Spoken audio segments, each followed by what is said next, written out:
Whoever you are, wherever you are, hope you are blessed and doing safe. Ladies and gentlemen, greetings, family. Of course, I'm tuning in. You see me without the glasses off today, but if you're looking for some opportunities, particular advertisement opportunities, then look no further at the link at the bottom to my email address. You can hit me up for advertisement opportunities. We are supporting and promoting your businesses here on this channel. You can also, if you would like to donate and subscribe to our Patreon, a link is at the bottom as well. So you have multiple ways in which you can advertise with the platform by emailing me when we go on through our live stream.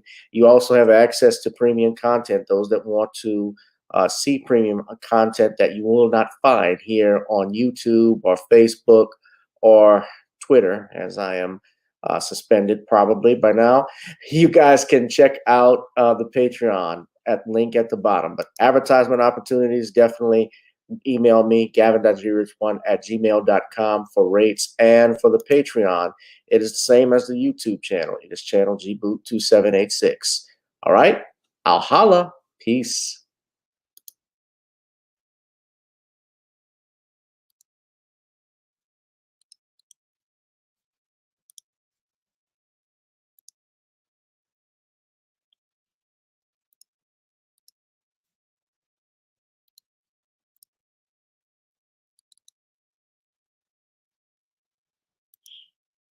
She lied. He died.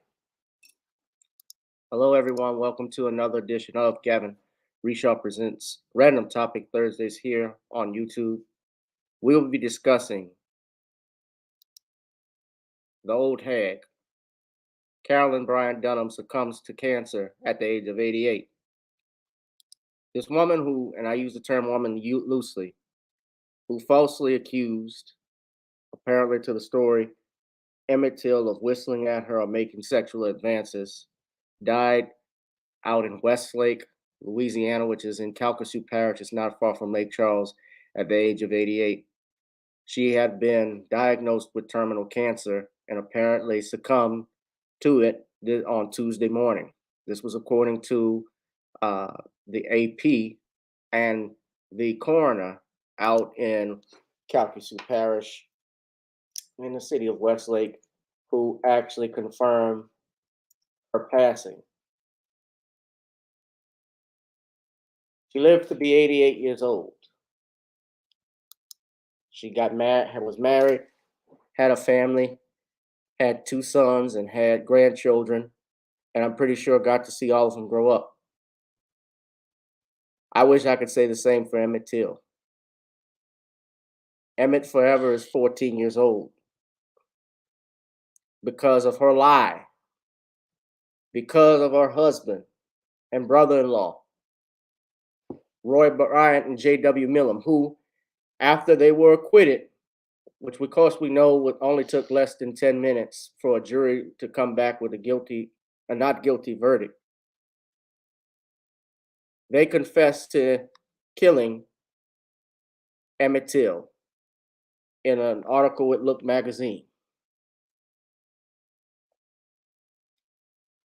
You know, I never like to speak ill of the dead. They tell you it's not kosher. It's not good to do that. That's not something I do. It's not something I like to do. But in this case tonight, ladies and gentlemen, I like to make an exception. You know, for those of you who may or may not know, I'll get back to my roast of I use that term loosely, Bryant-Donham in a minute. But how many of you know who this man is? This, ladies and gentlemen, I'm pulling him up on the screen right now, is George Wallace. George Wallace was the governor of Alabama. He was known for the slogan segregation today, segregation tomorrow, and segregation forever. He said this on the steps of the University of Alabama in 1962 when he stood in front of the entrance of the schoolhouse to prevent federal law enforcement from integrating that school. Vivian Malone and James Hood. He stood there. He uttered these words. He was elected governor in 1963. Now, I bring this up for a reason and how it ties into Emmett Till. And what I'm about to say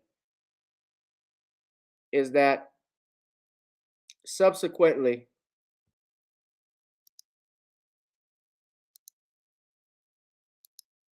George Wallace ran for president. He ran in 1968, and he ran 3 times. And he continued to serve as governor of Alabama in the 1970s. What most people may not remember as kids, especially I wasn't born there, was that he was shot by Arthur Bremer 4 times while campaigning in the Democratic primaries. These are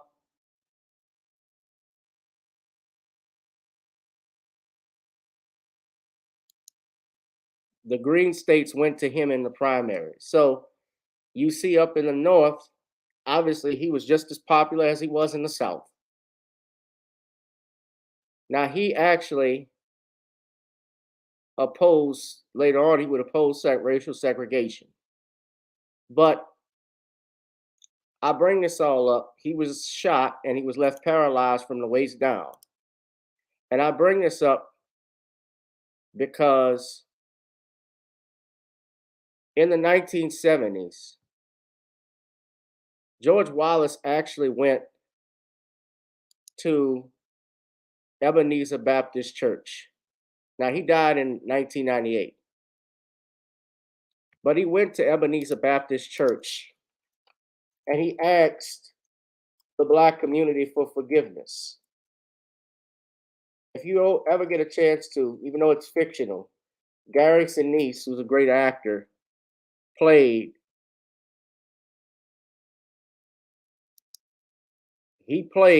George Wallace in the film.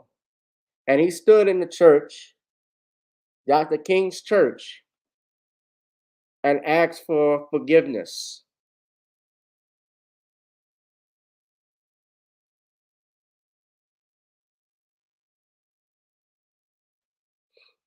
For what he did, for supporting segregation, for going after protesters. He prevented blacks from voting in 1965. He opposed that Voting Rights Act.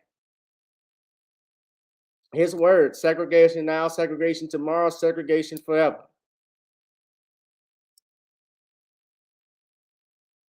And he was sorry. Now, I bring that up to say that even at his age and what he did, he asked for forgiveness. I'm not against forgiveness. Are there things I can forgive people for? Yes. Are there things, and I say that not because I enjoy or condone the behavior. That is not an excuse to, if someone does something wrong to me, that they don't deserve punishment. Especially if you kill someone, you did something to me, if you stole something from me, you have to pay it back. And I say that because I'm not against forgiveness, because if I did something wrong to someone, I would not want to be a hypocrite to say that what I said was unforgivable or that I can't be forgiven. But what we have today, so George Wallace asked for forgiveness publicly. I did not see that, in contrasting, and why I bring it up, with Carolyn Bryant-Donham. Let's contrast it. Now, I'm going to play a video. Welcome, Sean James, everyone. Sean is the author of The Man Crisis. He is the author of The Woman Crisis, as well as the John Hanks series. He's always comes here every Thursday. Sean, good evening. Good evening, Gavin. How are you? I'm doing fine. I could, well, let me rephrase that. I have mixed emotions tonight. Many of you know, especially last year, I wrote a letter to the Attorney General of Mississippi, Lynn Fitch, asking, demanding that they reopen this case and bring charges against this woman for the warrant that was out for her arrest that was not served. By the way, the family of Emmett Till have a lawsuit that has been filed against the sheriff's department. I'll go over that tonight as well. This is the LaFleur County Sheriff, Ricky Banks. The family, basically Emmett's cousin, filed a lawsuit in federal court to get the warrant served. Lynn Fitch never responded to my letter, no surprise. And she's declared in July there was no evidence to pursue a criminal case. That's why I sent the letter. And in February of this year, Emmett Till's cousin, Priscilla Sterling, filed a federal lawsuit against Banks. Ricky Banks is the sheriff of LaFleur County. I want to point out, by the way, you got a black man who is the district attorney in that county now. We're going to go in our law enforcement officials and our government in a minute. But I talk about George Wallace for a reason and compare that with Carolyn Bryant-Donham. Nowhere, it appears, did she ever seek forgiveness for what happened. At least publicly, we know.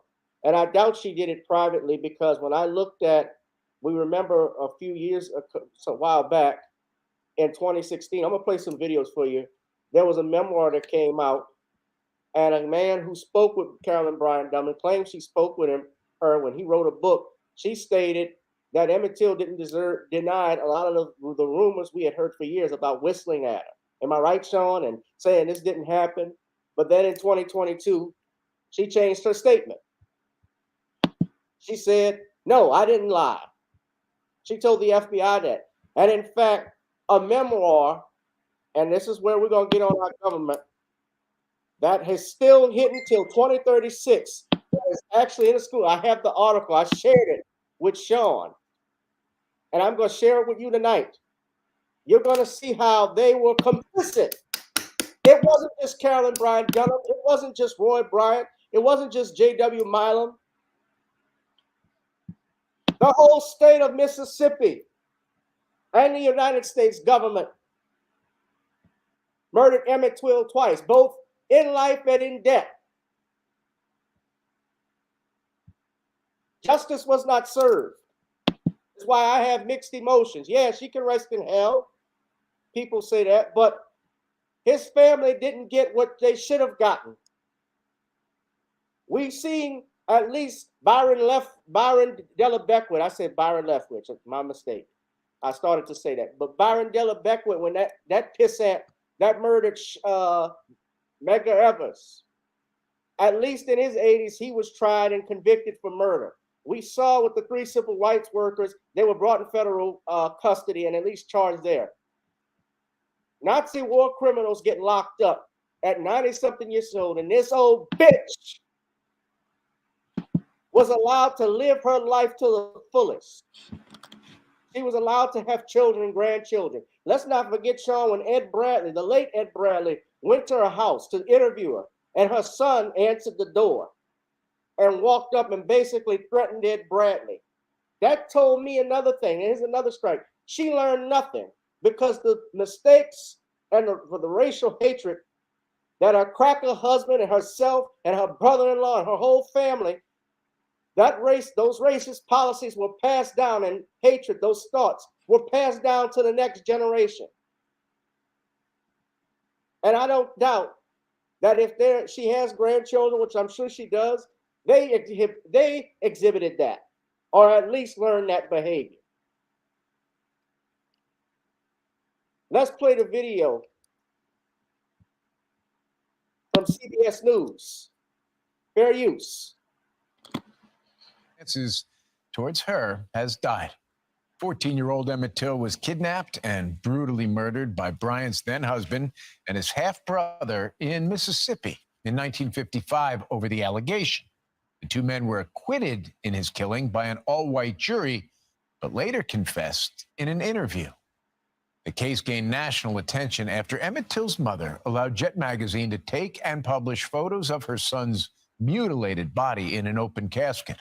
The horrific image shocked the nation and served as the catalyst for the civil rights movement. Years after Till's death, Donham admitted to fabricating parts of her story, although she was never charged with a crime. Professor Davis Houck joins us now. He's a professor of rhetorical studies at Florida State University, and he helped found the Emmett Till Memory Project. He also co-authored a book about the media response to Till's murder. Professor Houck, thanks for being with us. Thank you for having me on, Jim. Sure. I'd like to start by asking you about sort of any interactions you had with the Bryant family. I did. Back in 2009, word got out that the family was shopping a memoir. And I edited a book series with the University Press of Mississippi, and so I figured, why not? I wrote a note to the family. I had an address, and I sent it. And of course, I didn't figure I'd hear anything. Well, a week later, I get a phone call from a woman who identifies herself as Marcia Bryant. Marcia Bryant is Carolyn Bryant's daughter-in-law. And Marcia Bryant, first of all, wanted to know, how did you know we had a manuscript? And then proceeded to talk my ear off for about a half an hour about her mom being innocent. And the family's really never spoken. And so I just tried to keep her on the line, keep her talking. But I'll never forget how she signed off as we were getting ready to hang up. She said, your letter came in the mail, and another letter came in the mail with it. And in that letter was a death threat. And so what I gathered from that was the family worked very hard over many years to protect her, because I think those death threats were not uncommon. All right. So Carolyn Bryant herself hardly gave any interviews after the case. But if we have this right, in 2008, she reportedly told a historian by the name of Tim Tyson that key parts of her testimony were not true. So how does all of that figure into what her daughter-in-law was telling you? And what do you make of it? Well, the FBI investigated Tim Tyson's claim that Carolyn Bryant supposedly recanted to him, and they did not find that evidence credible from Tim Tyson. And this summer, the memoir, the unpublished memoir, leaked. And for me, what's interesting is in that memoir, she sticks exactly to the story she gave on the witness stand on September 22nd, 1955. So I take her at her word, and her word, we know, is really just a bunch of lies. We know this because on September 2nd, just 2 days after Emmett's body was discovered, she was interviewed by a lawyer, and in that kind of deposition, she indicates what happened in that store. And Emmett did not put his hands on her. He did not talk dirty to her. Talk fresh to her, did not talk about being with white women before. And so those were lies that she concocted on the witness stand 3 weeks later. I just want to be clear about this, Professor. Never in the years after this did she ever express even a syllable of remorse, correct? Well, in her memoir, she does do that, but she never did it in front of a camera. She never did it in a public venue. So you're right. The Emmett Till community, the family, wanted to hear from her directly, but that never happened. All right. So the Bryant family obviously has had to live connected to this with the legacy. I'm just curious, have any of the other generations said anything about this in the almost 70 years since? They really haven't. They've kept a real tight lid on her story. What I'll be interested to see is in the days and weeks ahead, did Carolyn Bryant perhaps leave instructions for somebody to talk? And we'll see. We've long wanted the family to say something, but again, the sons, the grandkids, nobody has said a word. It's important, obviously, to continue to tell the story of what happened. You have the Emmett Till Memory Project that you helped found to help do that. Can you just give us a little bit of insight into what the Emmett Till Memory Project is all about? Yeah, I'm happy to. So we founded this project back in 2015. It was a joint project between the University of Kansas, my colleague Dave Tell, and Patrick Weems at the Emmett Till Interpretive Center, and my colleagues here at Florida State. And what we wanted to do is we wanted to educate a new generation, especially younger generations who are growing up on smartphones and who can go to the Mississippi Delta as well as Chicago and study the case from their phones. So it's a GPS-enabled app that takes you from site to site and tells the story, along with archival images, as well as pretty detailed narratives of what happened at that particular location. Professor Davis Houck doing some important work, making sure the memory of Emmett Till is preserved and what happened to him is never forgotten. Thank you.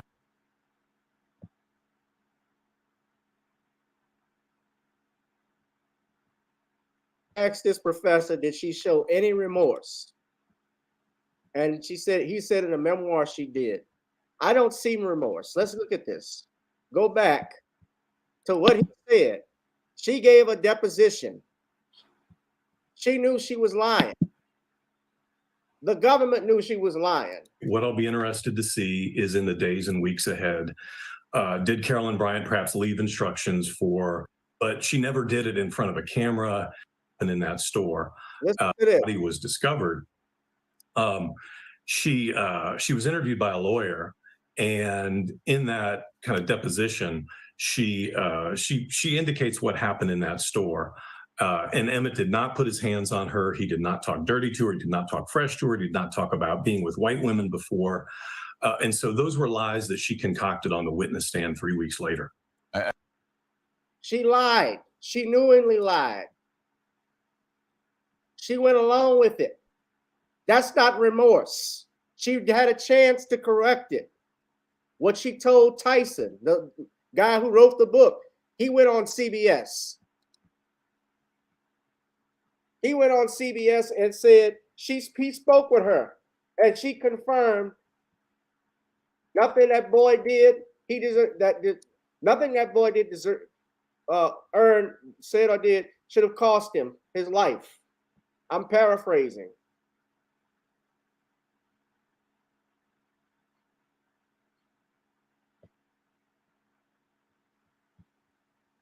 This is the author I'm talking about. I'll be back. I'm going to get Sean's take in a second. This is from 2017.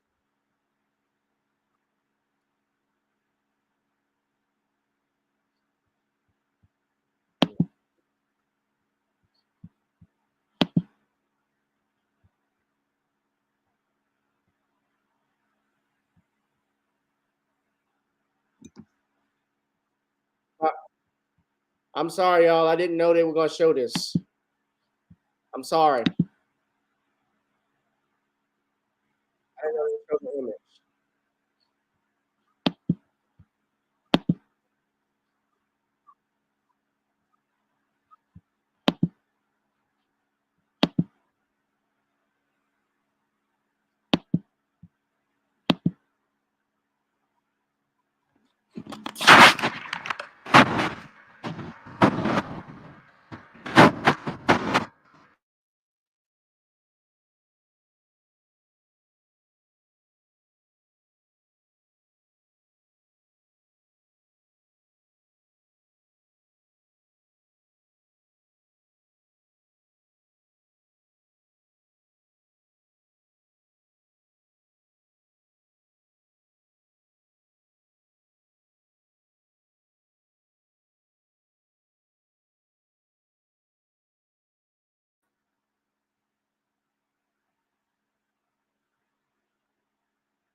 Let alone what happened in the Jim Crow South that cried out for justice.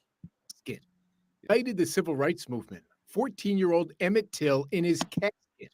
His mother Amy wanted the nation to see the brutality of his killers. I wonder, was it necessary to shoot him? Till was visiting family in Mississippi when a story started going around town that he'd whistled at Carolyn Bryant, a 21-year-old white cashier at a grocery store. After Till's body was found a few days later, her husband and brother-in-law were charged with murder.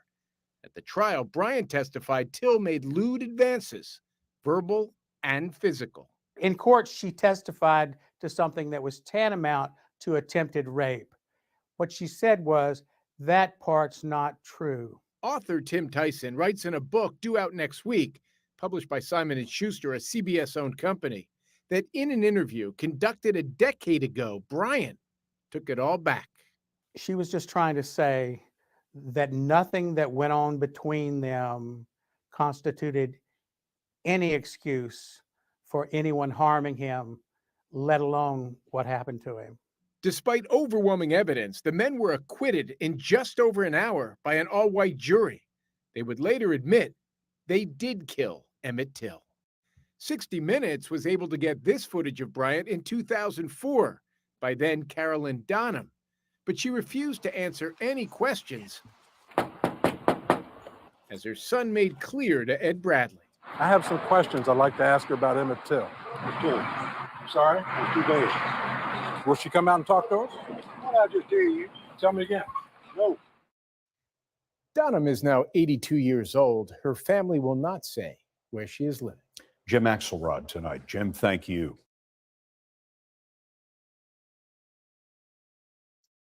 That wasn't the image you didn't see.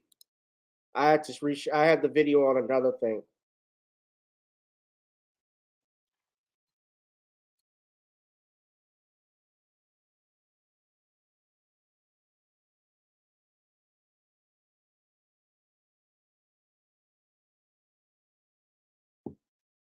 But we know in 2022, she said that that didn't happen.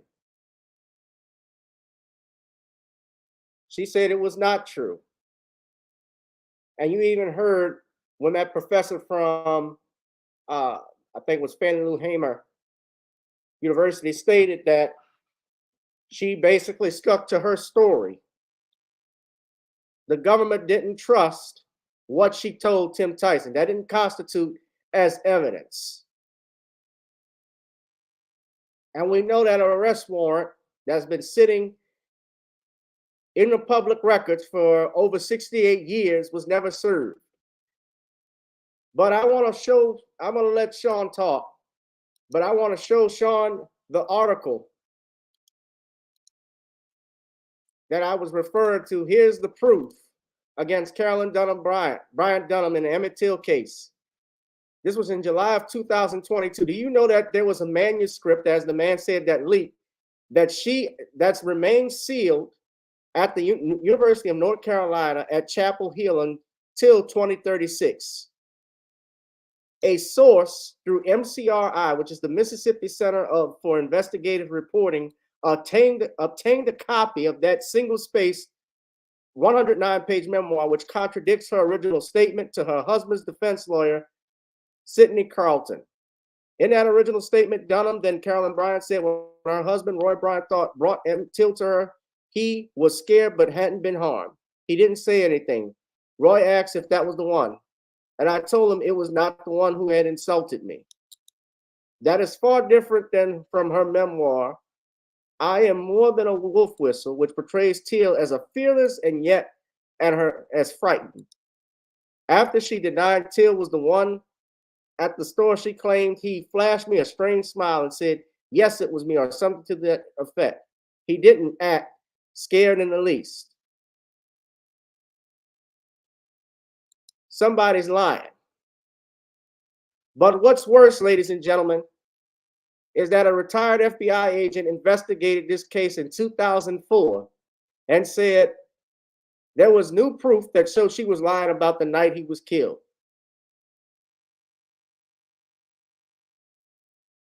This was the FBI agent Dale Killinger, and he investigated the Till case from 2004 to 2007.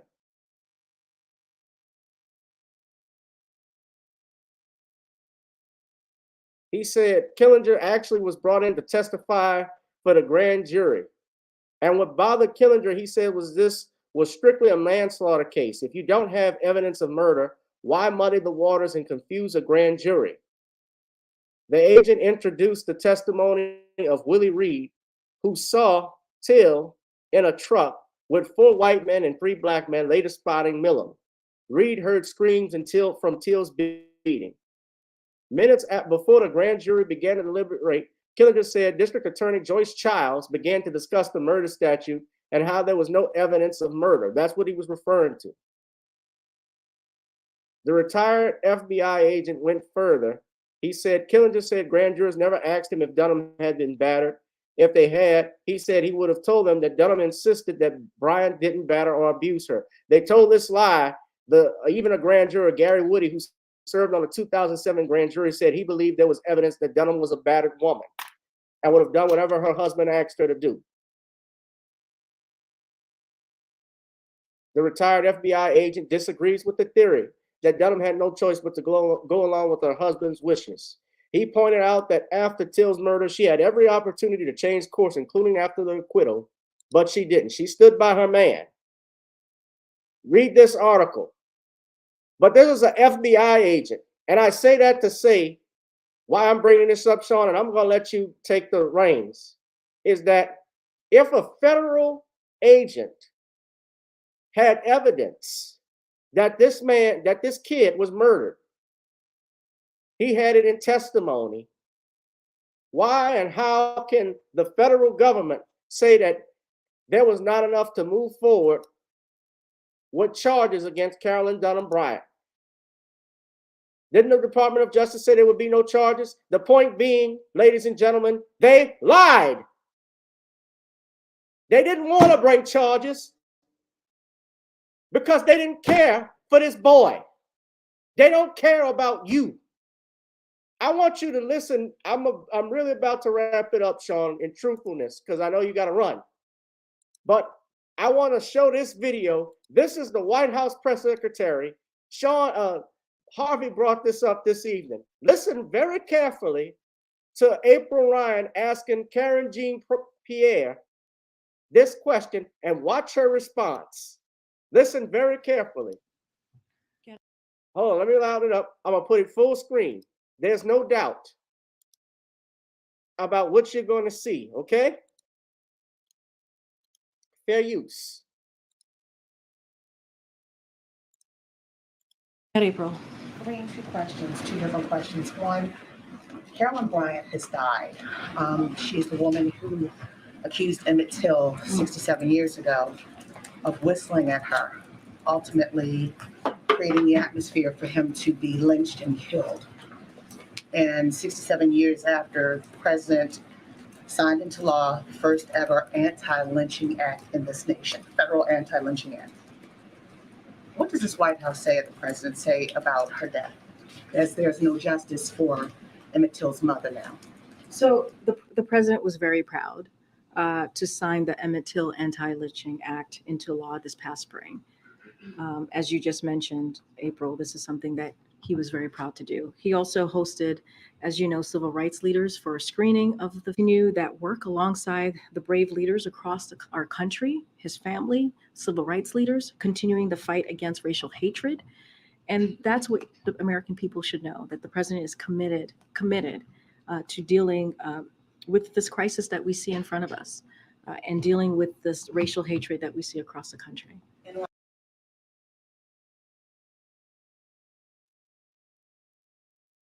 No, did that answer the question? No question was, the question was, what does President Biden think of her death, especially in the wake of the fact that Black Americans feel there was no justice? I'm paraphrasing, I'm not quoting her, but that was essentially the question. Did she answer it? I didn't get an answer, Sean. Oh, I'm sorry. Hold on. You're muted. I'm sorry. There was no answer. She deflected. Let's listen to it one more time. Get April. Two questions, two different questions. One, Carolyn Bryant has died. She's the woman who accused Emmett Till 67 years ago of whistling at her, ultimately creating the atmosphere for him to be lynched and killed. And 67 years after, the president signed into law the first ever anti-lynching act in this nation, federal anti-lynching act. What does this White House say, the president say about her death, as there's no justice for Emmett Till's mother now? So the president was very proud to sign the Emmett Till Anti-Lynching Act into law this past spring. As you just mentioned, April, this is something that he was very proud to do. He also hosted, as you know, civil rights leaders for a screening of the venue that work alongside the brave leaders across our country, his family, civil rights leaders, continuing the fight against racial hatred. And that's what the American people should know, that the president is committed to dealing with this crisis that we see in front of us and dealing with this racial hatred that we see across the country. John, take the mic. Well, what we see here is that nothing has changed in 67 years as related to America and racism. And we see how gynocentric the white supremacist system was at looking to protect Carolyn Bryant-Donham. Now, many years ago, I talked about how America was a gynocentric society and how white supremacy is gynocentric. And because it's gynocentric, what it does is it makes every effort to protect white women, even when they are out here participating in heinous crimes like orchestrating the murder of Emmett Till. Because in my eyes, the Carolyn Bryant-Donham was the one who orchestrated the murder of Emmett Till. And I believe she did this with malice of forethought, knowing that she was able to manipulate her husband and her brother-in-law to going out here and going to murder Emmett Till, all because she wanted attention. That's what I believe was the motive for the murder of Emmett Till. Now, some people in history say that it was about her being whistled at by Emmett Till, but I believe it didn't have anything to do with Emmett Till doing anything at all. This woman basically wanted attention for herself, and she wanted attention like many white women did out back in those times during Jim Crow, looking to see if they could crap test their husbands into participating in a murder. And that's what I believe was the motive for murder here as related to the death of Emmett Till. Carolyn Bryant-Donham looked to orchestrate this murder to get attention for herself and to see if she could manipulate men like her husband and her brother-in-law into going to see if she could get away with them doing something for her. And what she did was orchestrate the murder of Emmett Till. And what is really sad is that the gynocentric American criminal justice system basically gave her a pass for the crime that she committed because these white males were a bunch of simps and they had the policy of them being white and they say so. Because the sheriff clearly had the warrant to go out here and arrest Carolyn Bryant-Donham. And if we had a fair criminal justice system, this woman would have been prosecuted right alongside her husband and her brother-in-law for the murder of Emmett Till. But those gynocentric males, they wanted to give Carolyn Bryant-Donham a pass because they always believe in the narrative of the sweet and innocent white woman. But this woman was not nowhere near sweet and innocent. No, she clearly had malice of forethought as related to this murder. And what's troubling is that our gynocentric system went out here and gave Carolyn Bryant-Donham a complete pass. While they did try those two white males and give them a pass, they basically passed over Carolyn Bryant-Donham, and they continued to pass over her for 67 years.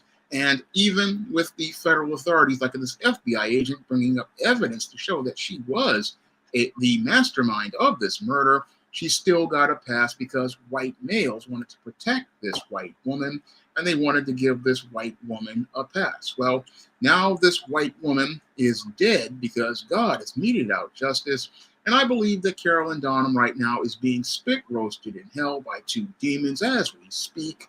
And as she's being spit roasted, what's really sad about this situation are two things.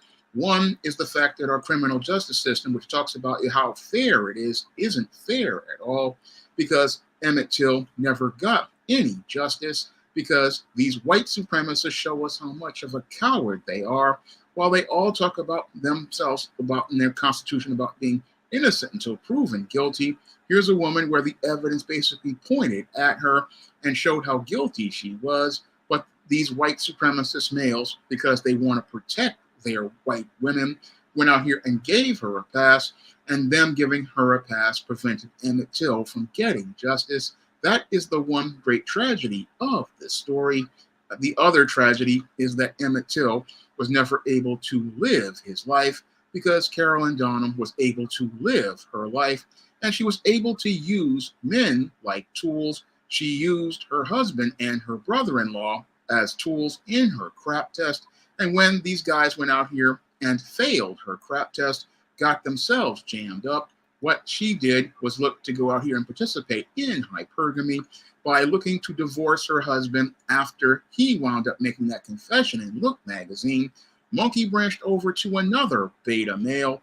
Monkey branched over to him, had a family with that man, then went out here and monkey branched once again after that marriage failed. She went on to live a long life, and sadly, Emmett Till wound up losing hers. And with Carolyn Donham, she didn't even care about any of taking Emmett Till's life. That what shows what a monster she was. And she didn't care about any of the other men, like her husband or her brother-in-law or even her second husband. No, everybody was a tool to Carolyn Donham, and our gynocentric system gave this woman a complete pass as she went on to live up to 88 years of life in this world, denying Emmett Till his chance to live. But that's the saddest part. Emmett Till never got his chance to live, and he never got justice due to this white supremacist and gynocentric system, which gives passes to white women. And this white woman, the only way she's going to receive judgment and punishment is at the hands of the living God. And that's possibly why she's in hell right now, getting spit roasted by those two demons. And as they stick it to her, she is learning that she's getting the final justice and the final judgment, because she clearly was a ruthless monster. But you'll have many of these in the white media and our government give this woman a pass, because white women, they're always seen as sweet and innocent, even though they are monsters and master manipulators like Carolyn Donham. And again, it's sad that Emmett Till never got a chance to live his life, all because this woman basically was feeling insecure about her relationship with her husband. And she was feeling so insecure about her relationship with her husband that she had to go out here and destroy this boy's life, all because she didn't know how to make anything work in her life as related to a relationship. This garbage calling itself a woman. Again, I have shed no tears for this woman, and I know that she's burning in hell right now where she belongs. And again, she deserves to burn in hell for everything she's done, because she's one of the greatest monsters in American history.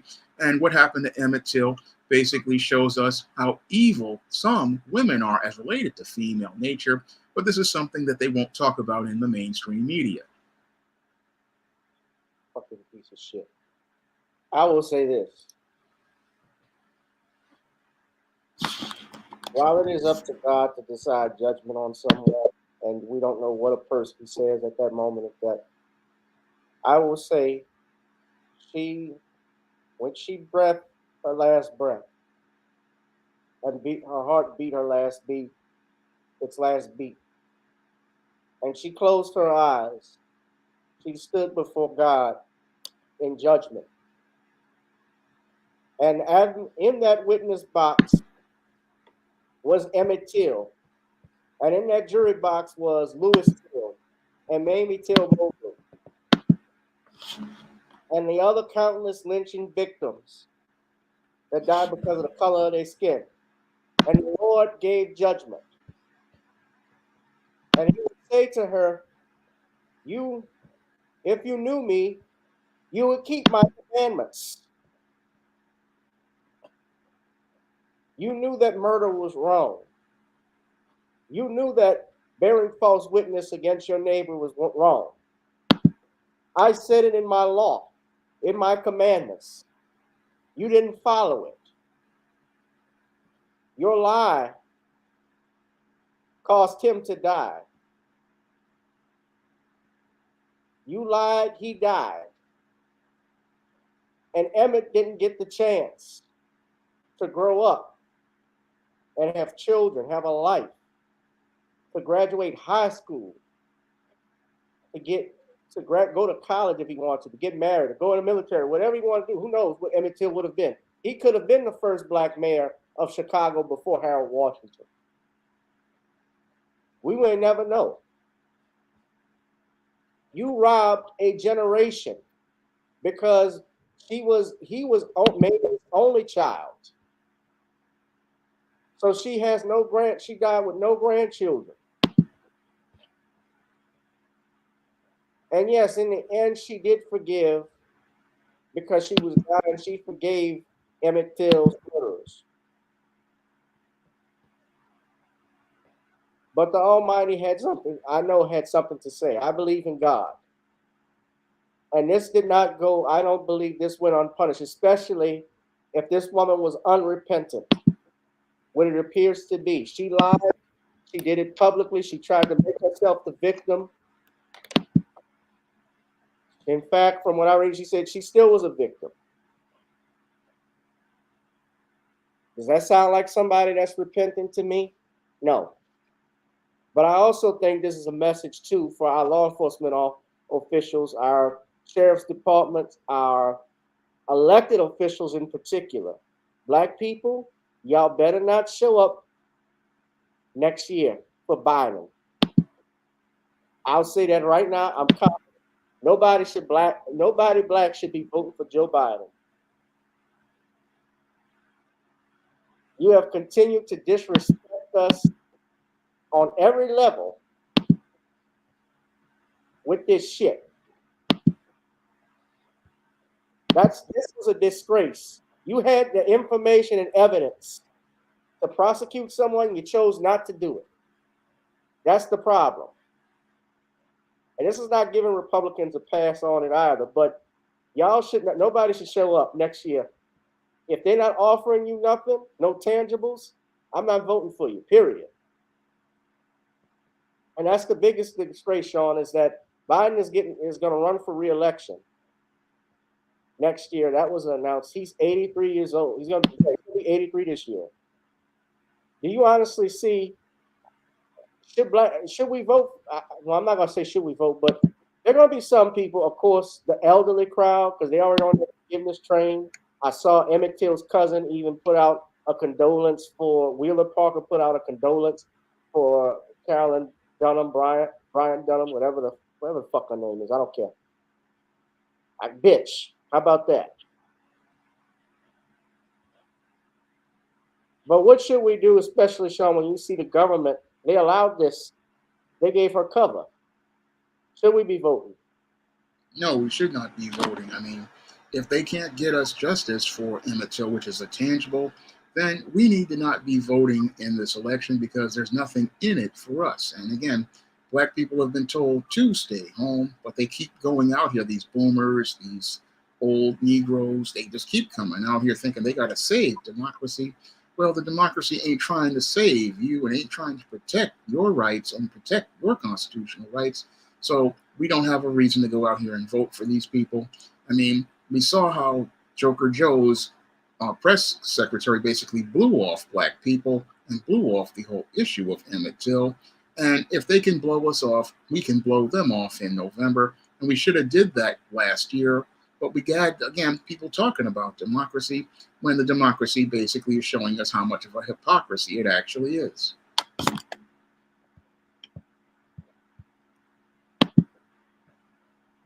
Yeah. Rest in piss, bitch. That's all I got to say. I'm done. Y'all hit the like, share, and subscribe button. And I don't like talking negative about deceased people, but like I said, I made an exception. This woman was evil. She showed no remorse. No, I'm sorry. I never heard anything about her reaching out to the family to say how sorry I am that this happened, that I wish this could have been avoided, that this had never happened. Nothing like that. Don't tell me to calm down. Yeah, protecting her until death. I want to talk about this, Sean. Someone else died today. Jerry Springer, ladies and gentlemen. Hit that like, share, and subscribe button now. For those, that generation of the youth who don't remember the Gen Zs, we grew up. Jerry Springer, a lot of people don't know how popular Jerry Springer was back in the day. And Springer died of cancer at 79. Apparently, he was battling pancreatic cancer, which is arguably one of the worst forms of cancer just due to its location. It's very hard to treat. And it's the toughest form. But Springer apparently was suffering from this disease, and his family said. And we remember him because he actually changed daytime talk television.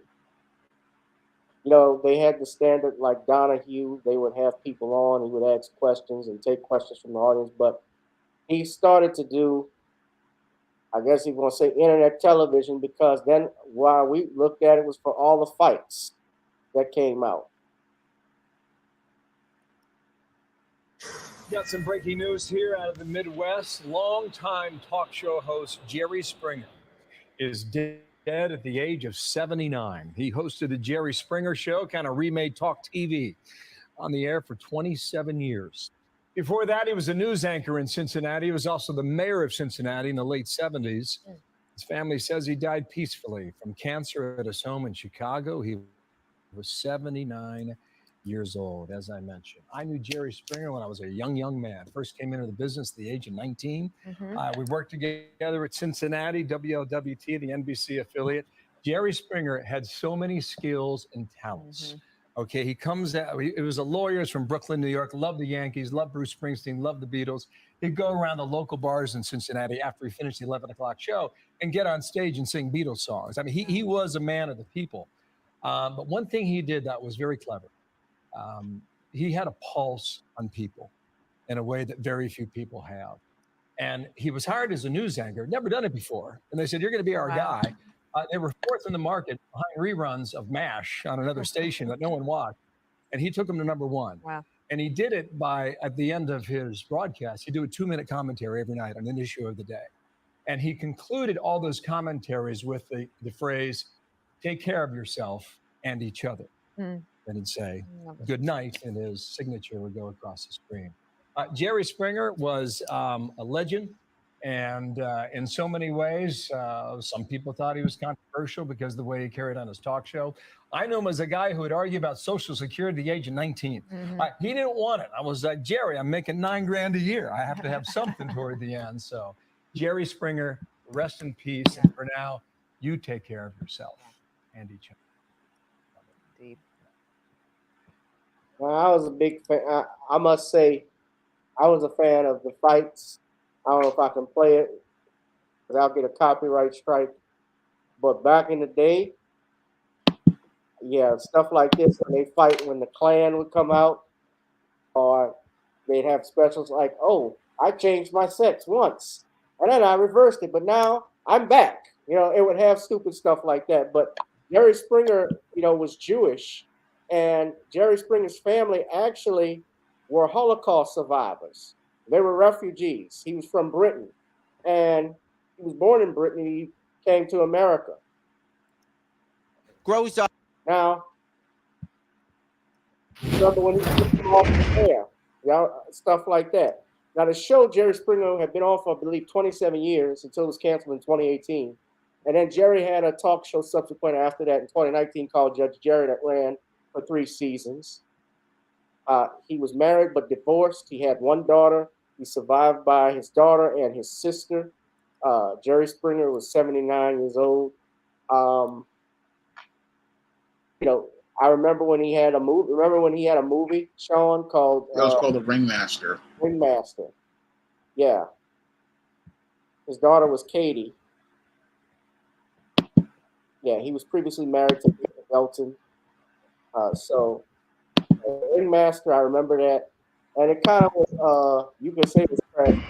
A baby is born. When the baby is born, the baby, in a sense, at least politically and socially, is colorblind. A baby doesn't know that there are different races. A baby grows up seeing children around that he or she wants to play with and can become friendly with.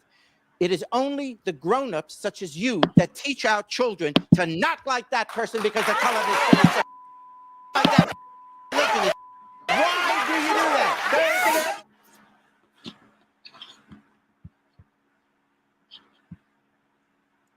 stuff like that. But Sean,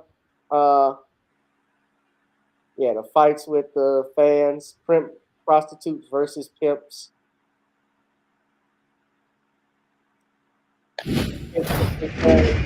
Why did you decide that you wanted to join Gordon and the Klan? I'm a white person. In a skin? I don't want to blow you away here, but the truth is that probably a whole bunch of white people that haven't joined Gordon and the Klan. Sean, what do you think of Jerry Springer's passing and his impact? Well, I'm sorry to hear about Jerry Springer's passing, and he was a major part of my late high school and college years. I mean, I used to watch a lot of Jerry Springer back when I was in high school, when I had off days, on holidays, and when I was in college, I would watch him when I was not studying sometimes. And he was one of the architects of what they called trash TV in the 1990s, and he was one of the trashiest of the trash TV talk shows. And Jerry Springer revolutionized our culture in a very dark way because, again, he was presenting what the things that were really the darkest parts of our culture by showing us these Klansmen and then showing us all of the dysfunction that went on with a lot of families. And this was something that many people wanted to sweep under the rug, but Jerry Springer went out here and opened up the hefty bags of American society and showed us how trashy America was and gave us a 3-ring circus over the course of 27 years that he had his Jerry Springer show on. Now, there was a lot of fights and drama on the Jerry Springer show over the course of those 2.5 decades. And he put on, again, a show that people started watching all the time. I mean, Jerry Springer basically was one of the biggest shows in the 90s. And it was something that we all basically watched in the 90s. If you were a Gen Xer, you knew that Jerry Springer was a part of life at that time in the 90s and the 2000s. So Jerry Springer's passing is sad because, again, he was one of the cultural icons of Generation X, and I would say millennials. I mean, he basically had a major impact on the culture. As negative as it was, he still had an impact on the culture. And his trash TV basically was a major staple of American culture. And it was a major staple that will sadly is no longer a part of our culture. And it's sad to see Jerry Springer winding up passing away. But he is responsible for the trash TV and the sewer that we had, where people were flinging feces at each other on screen. And that's just something, again, that was a part of American television culture. And he will always be remembered for that. He will always be remembered for being one of the great architects of trash TV. And that's going to be his legacy as related to television. Yeah. I got to play one fight. I haven't seen it in a while. I stopped watching it for a while, but I remember when they had the uncensored version, they would have scripters and stuff come on. I think Morton Downey Jr. was the one who started the trash talk. He built the foundation for it, but Jerry Springer was an architect who built on what he laid out. Yeah. Oh Lord.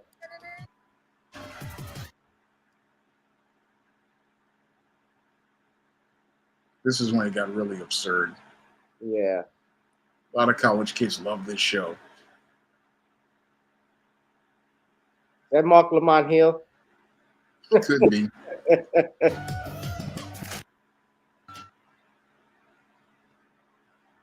Oh my. The gay beat it. All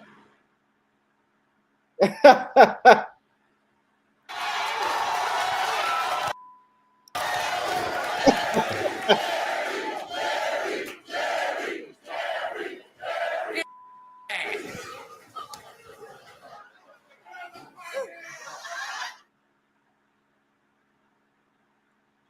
Even though, he was brought to Congress to testify about his show, and I don't know if y'all remember that in the 90s, because they wanted to know whether it was true or not, and whether anything about the show was true. the fights and so forth when it was promoted. I remember that. He was Yeah. brought. They also had a 2020 where they asked about the show being scripted. Right. It was, some of it was scripted, if I'm not mistaken. It's like Maury Povich. Yeah, but a lot of people don't know this. He was the mayor of Cincinnati from January 1st, 1977 to January 1st, 1978. When he was inaugurated.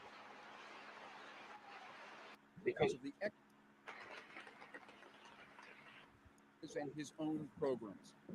And the dominant theme he hit on today, after some typical Gerald Springer kidding around, by way of indicating what the Springer program might be, was the healthy, prosperous, individual Cincinnati neighborhood.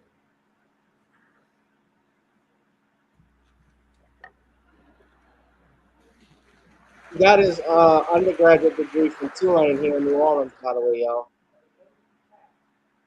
If government, any government, is to have any positive effect on our lives, which after all is its purpose, to make life more tolerable, then that government must bear some relationship to how we live. Well, the truth is that our local government doesn't. We have invested many dollars, much time, and much effort in the beautiful development of our downtown. It has done much good for our entire community, and we must work to keep that momentum going. But at the same time, we must recognize that if a person's immediate neighborhood is deteriorating, if the houses are boarded up and the streets are unlit, it does us no good to tell him, hey, downtown is beautiful. He'll merely get up, leave the city, and enjoy downtown while living in Indian Hill. Finally, a personal note. It's difficult to be casual about a moment like this. I've been asked continuously over the past few days what significance, if any, my assumption to this office has. I'm not sure. I guess I would like it to mean that our community, contrary to some negative criticism from time to time, is really pretty open and pretty progressive, and yes, even pretty compassionate. To those who are young, I would like it to say, come on in. To those of an older generation, those who have already invested their toil and sweat to making our town the very livable city it is, thank you. Thank you for letting the son of refugees of Nazi Germany make it in America. Thank you. Steve Handelsman. We should have had take care of itself and each other at the end of that. But yeah. Rest in peace, Jerry Springer.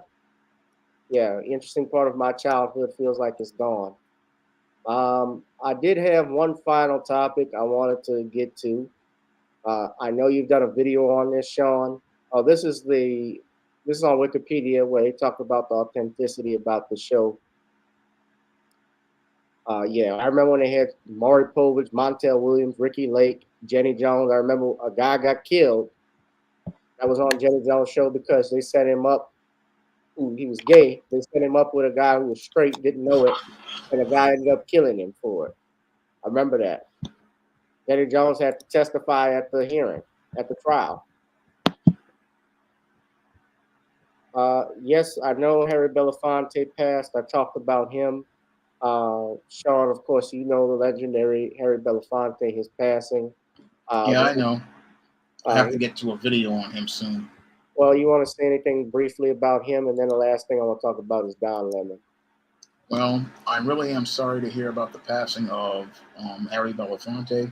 I mean, he was an icon in the civil rights movement, and he was one of those people who really was active about fighting against anti-Black racism. I'd have to say he was a truly great man, and we lost, again, one of our great legends and icons when Harry Belafonte passed away. Yes, and I would also add about Mr. Belafonte. He lived a rich life, 96 years old, and actually had he was survived by his 4 children. He had 8 grandchildren. He was married. But one of the things I can say about Harry Belafonte, he was one of those guys, even though he was not, I guess you would say, a foundational Black American, i.e. he was born, his family were from the Bahamas. That Baker, excuse me, Harry Belafonte put his money where his mouth was. He was active with Dr. King. He was a close friend and confidant. He was also a veteran in World War II when he served in the United States Navy. He put in the work. He even called, and I don't know if many people remember this, but he called Colin Powell and Uncle Tom because of the war in Iraq. Harry Belafonte disliked him. He called him a house slave.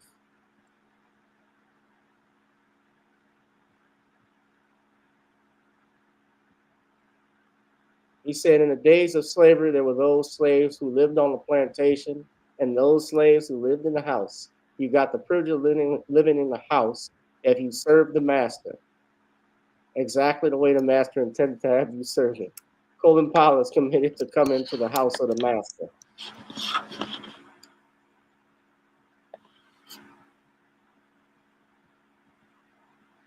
And I believe the reason he called him this was because of what happened with the war in Iraq.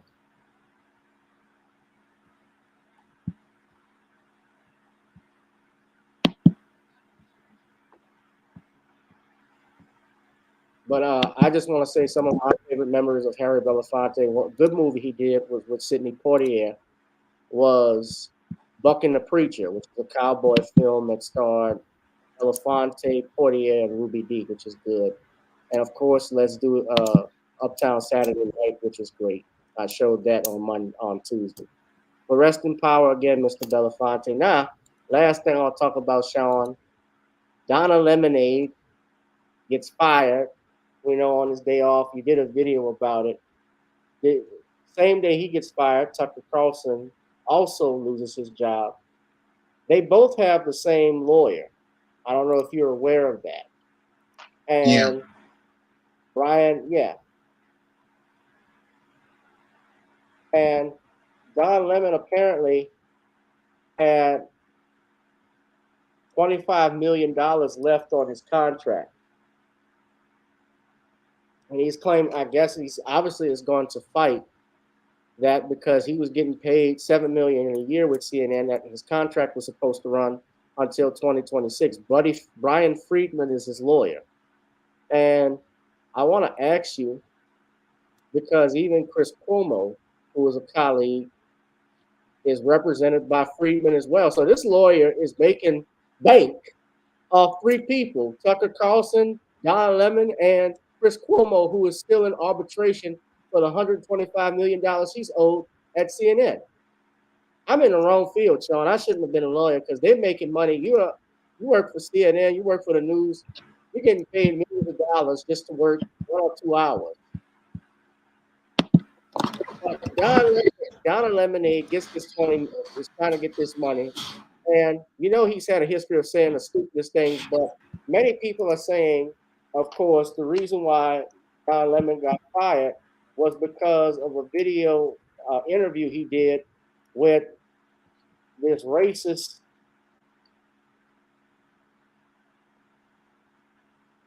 Indian America who offended, who I'm saying without me regarding you as a black man, but me regarding you as a fellow citizen. That you're That's what I sitting think here, whatever ethnicity you are, explaining to me whatever ethnicity about I'm, what it's like to be black. Whatever ethnicity I'm, I'll tell you what I am. I'm an Indian American. I'm proud of it. But I think we should have this debate. Black, white, doesn't matter. I think we should have this on debate. The content of the do ideas. it with an honest way and in a fair way. And what you're doing is not an honest and fair way. Okay? But we appreciate you coming on. With due respect, Don, I look forward to continuing that conversation. Thank you. Thank you. Thank you, Papa.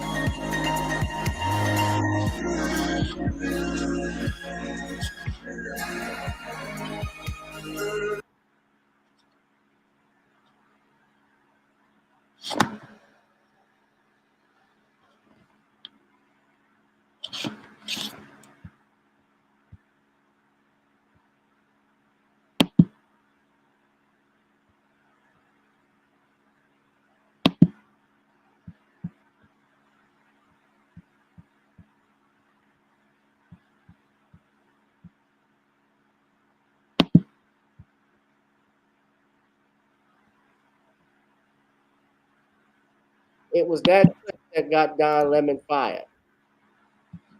Reportedly. I wasn't gonna play. I was just saying y'all couldn't hear me, but I saw Roland Martin had to comment on it. But we ain't gonna even play Roland's thing on it because he got fired by CNN. Remember back in 09, 2010 when he complained about that man, that commercial where David Beckham gets his fingers licked. Yeah. Other man. So the lemon has been squeezed, Sean. What do you think of Don's firing and his chance to get this $20 million? I think that they fired Don Lemon basically because what CNN wants to do is go in a new direction. Now, the controversy regarding him getting into it with this racist, that was the ammunition that they used to have a justification for terminating him, along with the alleged issues he had about making these comments about Nikki Haley. It was all about these people at the top at Warner Brothers Discovery looking for a reason to get rid of Don Lemon. And in order for them to get rid of Don Lemon, they needed to have a reason to do it. And so they used this whole argument as related to showing his alleged insubordination. But the ultimate plan before that was basically to get rid of Don Lemon because their ultimate goal was to try to get their narrative back. And that's what the whole goal of getting rid of Don Lemon is, because Don Lemon was the face of the previous administration of CNN under Warner Brothers. And now Warner Brothers Discovery wants to have a new face representing its possible center left or center right narratives. And their goal is to get to the center right and be able to take people away from their whole propaganda narrative. So what they want to do is get rid of Don Lemon and get everything center right for 2024. Because what they want to do is take CNN in a new direction, and they want their faces to be Gayle King and Charles Barkley, and they want you to forget all about Don Sour Lemon, and they're willing to take a loss as related to this contract because it's more about message and narrative for CNN, and it's all about message and narrative for them because what they want to do is be able to get people focused on television news and the messages in television news. However, I don't think that they're going to be able to get too far because millennials and Gen Z get their news from YouTube. But what's happening is that they want to get a platform where they can get people focused on their new narratives. So that's why they wanted to get rid of Don Lemon. So the ultimate goal is to get CNN in a place where it can compete in 2024 and make sure that the messaging stays center right. And they have people who have a center right viewpoint because CNN has been struggling in the ratings. And it's been struggling in the ratings because there's no news on CNN. There really hasn't been any news on CNN for years. I mean, with guys like Roland Martin and many of these other bootlicks on there, it's all about going out here to push whatever far left or crazy narratives they want to push. And CNN has gone from being news to propaganda. And that's why viewers no longer want to tune in to CNN. And I also would have to say that a lot of viewers don't want to tune into CNN anymore, in addition to them not really presenting news. A lot of kids don't watch TV anymore. And again, a lot of Gen Xers like myself who used to watch TV, we're in our 50s and on to our 60s. So the audience for cable television news is dwindling. And now you have CNN trying to regroup, trying to appeal to that audience, but they're failing because most of the kids out here get their news on a smartphone, and they get it from YouTubers like guys like Professor Black Truth and Lisa Cabrera and Jason Black. So they get their news from completely different people. And this whole strategy of getting rid of Don Lemon to start a new narrative may basically backfire on them because people already know CNN isn't news, it's propaganda. And people know that CNN is going to give us going from this far left news that we got ever since the days of the Trump bashing we used to get. We used to get all this far left Trump bashing. And now we're going to be getting this center right news. So it's not really anything people care about, especially young people, because young people don't watch this, but they wanted to get rid of Don Lemon again to reset the narrative for 2024. And this is all about the 2024 elections and trying to get ratings to the 2024 elections.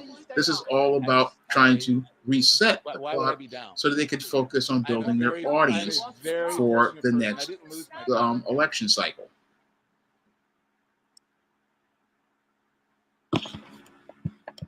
Don still got the sugar. I think he's just putting a teaspoon instead of a tablespoon in it. Sugar ain't leaving him. Of course, we know Judge Joe Brown. Good, they got rid of that sissy punk. I'm glad we didn't have to listen to CNN, although they got a problem because it's no longer Crying Negro Network. But actually, it is because Van Jones is still there, so he'll do the cheering up again. For but Don Lemon didn't cry so much. Don Lemon was just being a bitch, being a bootlick. I sell weed. It's in Ferguson. Weed is everywhere. You know how sucky you have to be if you're being replaced by Charles Barkley and Gayle King? Yeah. No, that's right. They're gonna count it's about the news that Sir Charles and his people love to hear. That's right. And all day we're gonna be talking about Pap Smears and Subway. Eat fresh. Charles Barkley reported a volcano, Mount Kilauea, erupt in Hawaii, just like my stomach erupt when I had that bad okra gumbo. I tell you, Ernest, Gail, that was so bad, my butthole still hurting. It feels like hot lava out here. It needs some grease. That's a damn shame. That's a damn shame. All right. Sean, tell us tomorrow what your broadcast will be like, your live stream. Well, I'm still trying to figure that out. It might be a comic book related live stream, or it might be more of a live stream talking about Black men and how they can improve their relationships. It's up in the air. I still have to figure out what I want to talk about. Hit that notification bell, hit that like, share, and subscribe. We're going to wrap this thing up. Let me just see. Do we have time for one call? We haven't done it in a while. One person wants to call. You can take your call right quick. I want to thank. All right, I gotta go. Thank you, Sean. I appreciate it. All right, thank you. Sean's had to leave. He had to go, but we're thankful for Sean again. We appreciate him. I want to say thank you to Miss Cheryl Massey for your donation. Thank you, thank you, thank you. Merci. Merci beaucoup. Magnifique. No one is going to call, then I guess it's time for me to wrap this show up. I know some of y'all might be on a delay, but we had a great show tonight. Yeah, hour 18 minutes. It wasn't bad. It wasn't long. Imagine if I invited Harvey. Harvey would have been like, hold on. No, I gotta say, I'm glad this bitch dead. She knew she was wrong. I'm not trying to make fun of Emmett, of course. It's not funny, but I'm sorry. I'm not trying to make fun of Emmett. Here we go. This old senile crackhead bitch. You don't know if there's a hell. But if there is, I know she's rotten. In the deepest parts. Beep. Probably would have taken forever. But that's my dude. But yeah, that, ladies and gentlemen, concludes our show. Y'all know I gotta do an impression of somebody. I gotta laugh. I gotta laugh to keep from crying. I'm sorry.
All right, guys. We're gonna wrap it up. I didn't get a phone call, so I will see you all in the next one. Thank you to Sean. Thank you to Cheryl Massey, Black Voltron. I saw Black Mama earlier. I know she was working. I didn't see, did Danielle come in? Darius from Atlanta, I see you. Mr. Pirate Brain, Kid Gravity, Computer Robots, Tyree. Yeah, thank y'all, thank y'all, thank y'all. Derek Bailey.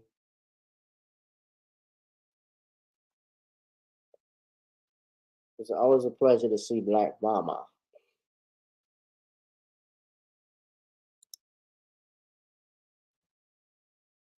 And thank you, thank you. All right, we're gonna wrap it up, y'all. Computer Robots. Thank y'all, ladies and gentlemen. Please donate to the Cash App, PayPal, or Zelle. Make sure you hit the notification bell so you know when we go live. Donate if you can to the Venmo, the PayPal, Zelle to support us. Also buy my book, The Commonwealth of Pennsylvania versus William H. Cosby, that's on Kindle right now. All right, guys. Be safe, be blessed, be black, be one. I'll holla. Peace.